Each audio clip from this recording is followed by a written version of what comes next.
it's MK and I'm here with a stretch the sketch layout for you guys today. This is the sketch that I will be doing by Lori Whitaker, which is amazing because this is 31 days of cut files featuring cut files from Lori Whitaker. So I thought that this was fabulous. So this is the first cut file that we are going to be creating with today, and it says road trip, and it has a lot of cool little goodies to put inside. But I also put the negatives of the R and the T and the R and the P and all those other things in the little baggie, just in case you wanted to put those letters back in. I have a couple things from 49 and Market, some things from Scrap and Happy Studio, which are her flair. I love those. A little car that I cut out a long time ago, and then some, I think they're burlap hearts. There's the other flare from Scrap and Happy Studio, and some more items from 49 and Market. From Dusty Attic, I have a compass rose, and then I can't remember what the other thing was. It went by too fast. And then I have these little 3D stars that I punch out and then pop up, and then I make too many when I go and punch them. That way I can have them on hand and ready to go to use for other projects. So I'm going to use those up. I've also got a red, yellow, and green enamel dot for my cut file. A couple stickers by Creative Memories that are, I want to say, about 2 years old. This vellum is from Stampin' Up. It is fabulous, and it's a printed map in white on vellum. And then from Paper Phenomenon, I have this amazing paper here. Oh, I love that side. I really do. I think I'm going to use that side for what I'm going to be doing. And I have this pocket page. I'm actually going to use this back side for another cut file in the exact same manner as what I'm doing for this one. But the cut file technique will be different than what I'm doing for this specific one. All right, I'm off to go cut my papers. And now that that is done, I'm going to work on my cut file. So I'm going to take the entire cut file and add adhesive to the back to it, to the entire thing, and attach it to my vellum. Now, I don't pay attention to the stop sign. My very first go around, all I'm paying attention to is the letters.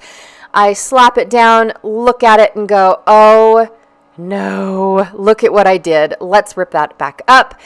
And then I try to clean up my vellum using my Goober eraser, and there are spots that I'm not too happy with, and I don't want to waste any more time doing this, so I'm just going to think about it, rub it some more.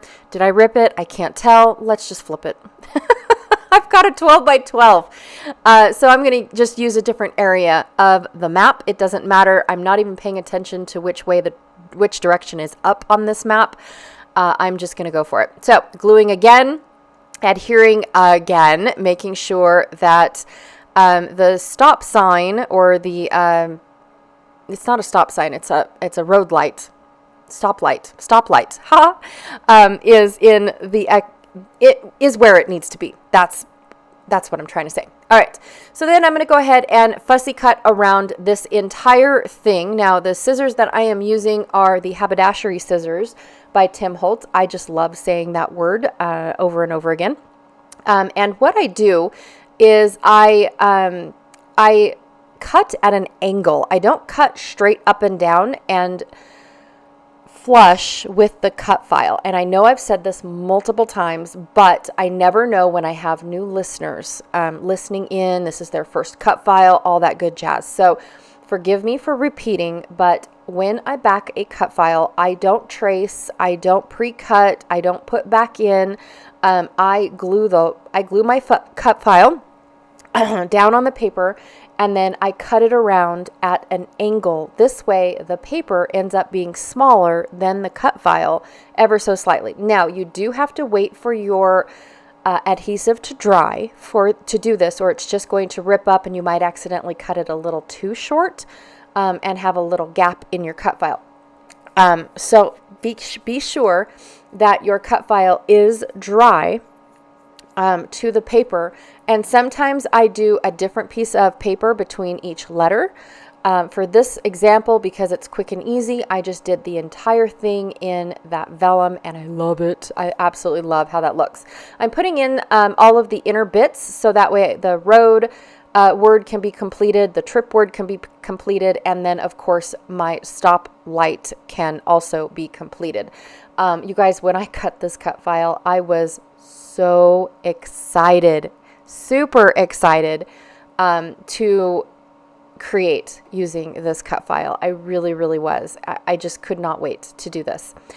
So I am going to finish off by putting the little ringlets back into the stop sign. Like I'm seeing those as, you know how some stop signs have those little black covers on them to where the glare of the sun doesn't come down on them, so you can actually see them. That's kind of how I'm treating those. And then just for extra precaution, because I don't remember whose enamel dots these are, I'm going to go ahead and glue them in place. I didn't want them popping off of my cut file later on in life. So I wanted to make sure that they were glued and secured.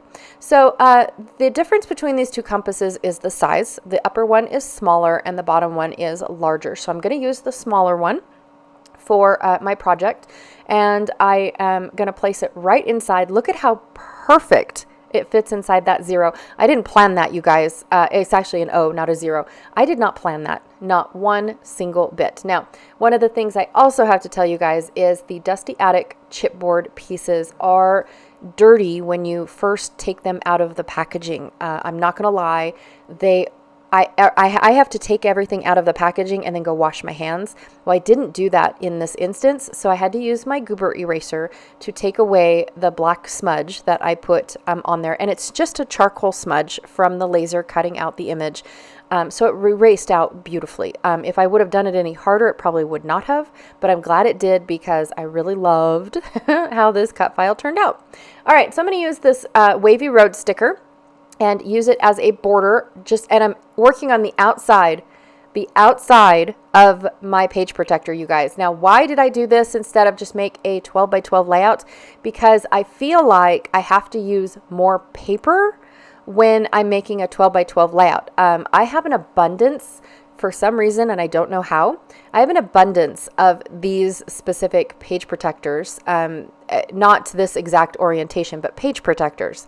And I want to use them up. I like the fact that I can put a ton of photos within my page protectors, and I don't feel like I have to be, I don't feel like I have to use a lot of supplies when it comes to a piece of cardstock. So for a piece of cardstock, I probably would have used one for a base, and then another one to mount my photos. Then I would have felt obligated to do some sort of fancy decoration, with how my photos were placed, as far as just instead of having them all along the side. I definitely wanted to make sure that, I don't know, you guys, this is just easier for me. Anyways, I'm at the end, and I didn't realize that I haven't explained the cut file or the sketch yet. So I basically flipped the sketch, then turned the title on its side. And because Lori left it free to the imagination, that's how I did it. So when I flipped the sketch, instead of having 6 photos with this little pocket thing or notebook ripped up on top, I have my 3 photos down the side of my page, up and down. I didn't leave any room at the top and the bottom. I also took her little flower in the upper right and moved it over to the upper left.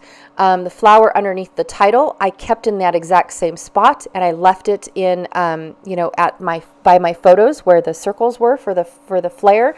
And then, like I said, I flipped my title onto its side, so that way I have, I have that representation. But her little blotch on the left side that goes up and down, I left that. That was my road strip. I know. I'm stretching the sketch, you guys, and that's exactly what I did. I used elements in the sketch in different areas on my layout. That is how I interpreted this sketch, and that is how I planned on using this sketch, because I really wanted to, flip the sketch, but I couldn't get the word road trip to work unless I flipped it, unless I turned it on its side. So, other words, that's pretty much all I did. Now, did I do a 12 by 12 layout?